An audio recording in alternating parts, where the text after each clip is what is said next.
show curiosity, lean in, smile, get excited for real, because that is how you get your foot in the door.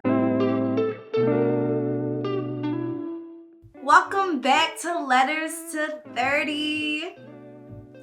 I'm Nick, and if you're new here, a lot of y'all are new here. I've been getting so many new friends, so many new subscribers. I'm just so thankful, and I'm beyond words about the outpouring of support. I'm so thankful that you guys are seeing yourselves in my story and just coming along for the ride.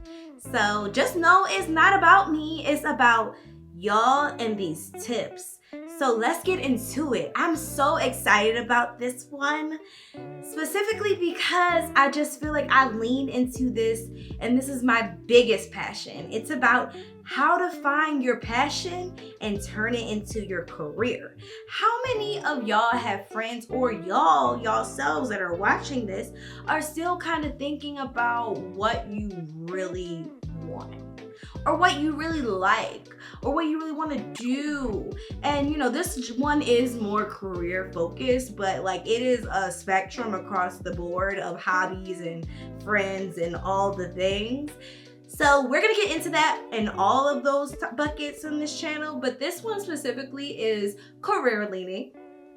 Okay, so let's talk about it. Like, we are entering our 30s. You might be in your late 30s, early 40s. You might be in your early 20s. Shoot, it doesn't matter what age you are. This is something that we can all relate to. And I have come to learn that it is not just one thing you figure out and that is it. It can change what you want and what your passions are. So I just want to talk about my passion right now and where it all comes from. So just to tell y'all a little bit about me, as y'all know that I am a TV producer. I have been working in the industry for 10 years, as I've told you guys, and I'm living out my dream, okay? I lived in New York for about 7 years, and I moved to LA. That's currently where I am.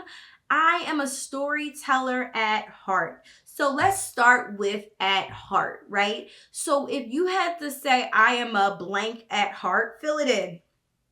I'll give y'all a second. Fill it in. I am a blank at heart. Yeah, so that's what I want to start off with, okay? I always was a storyteller as a child. Let's go back to childhood. Like, it sounds like therapy, but for real, that's why it's effective. Let's go back to childhood.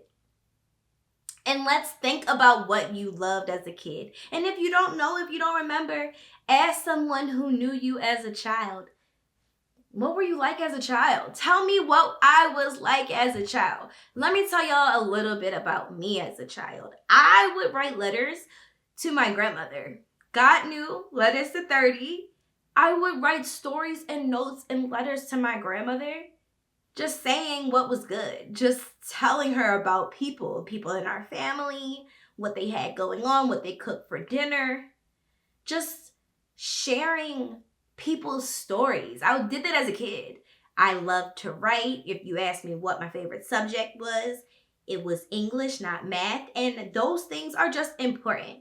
When you think back on your passions and loves, anything that kind of awakens that younger child, that younger Nick from me, I know that that is a true passion. It could be anything. It could be you love to ride bikes. It could be you love to play in the grass.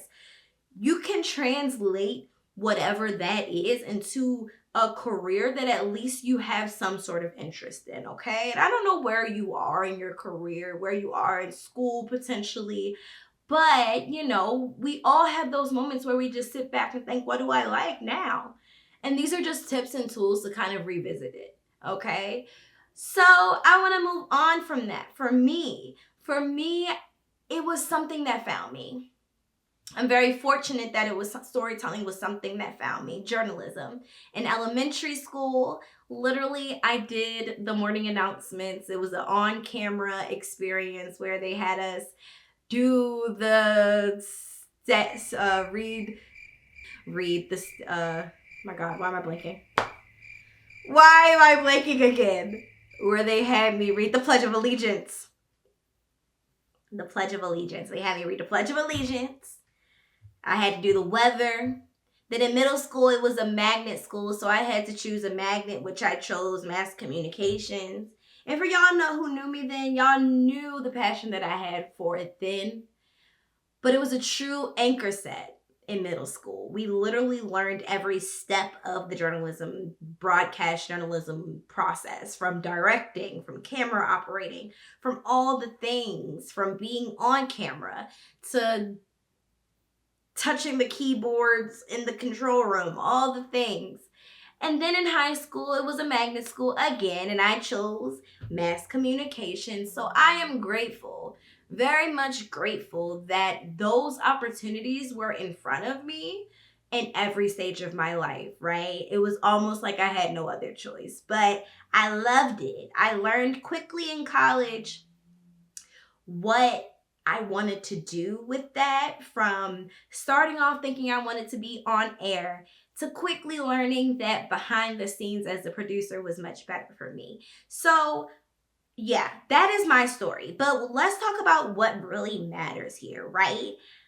Taking that love, taking that passion and turning it into a career. Now, if you're like, Nick, I have the passion, but what does that do for me ultimately? Like, what do I do with that, especially at this early 30s era of mine? I feel you, right? And I would say, show your passion. Live in your passion. Do some research on what it is that you have that interest in. Scroll on TikTok about that passion. When you find someone who is living in that career that you imagine yourself in, reach out. Reach out. Put yourself out there. Always take that extra step.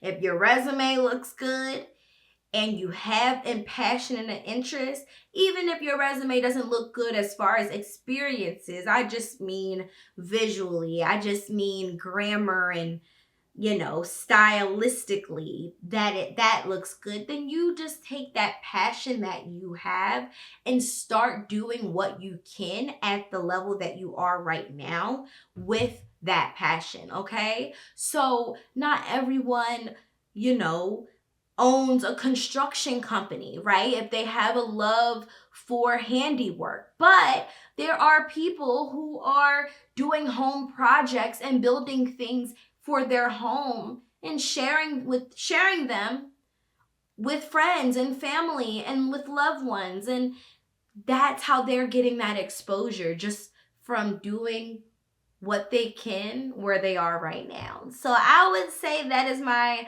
biggest tip when it comes down to turning your passion into your career, is do the work where you are right now. Number 2 is networking. Networking is a big bucket, and not to simplify it, because we will talk about it plenty in much smaller buckets throughout this podcast. Not podcast. Not podcast. Not a podcast. Throughout this channel.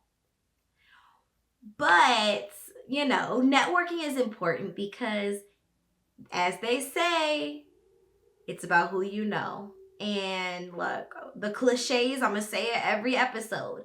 The cliches is something behind the cliches, but take what you can from it. So it's about who you know. That's true for me, y'all. That is true for my journey. It is about who you know and about showing up in your passion, right? So you don't know exactly what you're talking about. You've done your research, but you really don't know what you're talking about. Cool, that's fine. Are you in love? Are you in love with that passion? Show it. Show it. Are you in love with that goal that you have?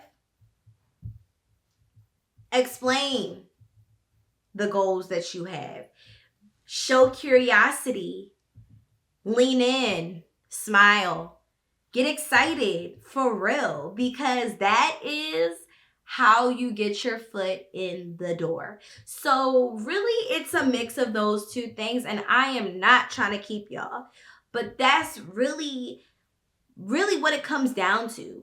And not saying that when you network, it's just a job or a career or the next steps are just going to easily pop up.